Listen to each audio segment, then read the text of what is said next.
I'm going to do a quick video on how to take sourdough starter from right out of the fridge. And in this case, you can see a little liquid in there.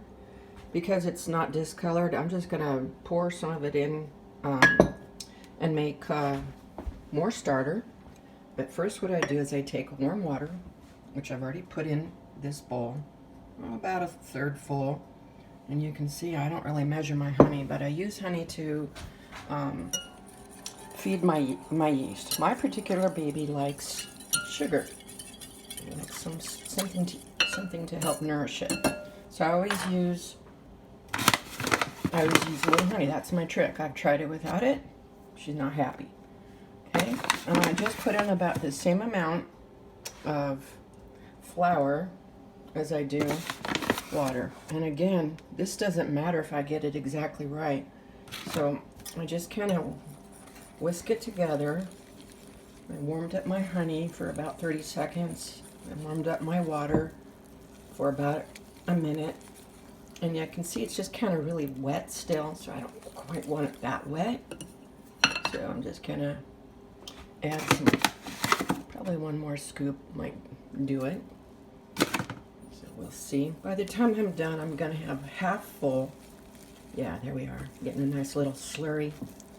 This is gonna become sponge. Okay, next, add in my starter. But again, I don't care about that little color. That's the sour part. And just pour it in there. Okay, and you see I left some in there, which is good. This stuff is very forgiving. Very, very forgiving. So I mix it in real good because that's gonna completely divide and multiply. And you're going to see this wonderful bubbly happen. I'm just going to leave this for as long as I want, even overnight, until I get a massive amount of bubbles. What I'm going to do right now, before I forget anything else, if I don't save some of this and put in about the same amount as I took, in this case it's a little watery, but you know, it doesn't matter by the time I add more flour, because that's all I'm going to add when I make bread or pizza or pancakes. That's all I add more of.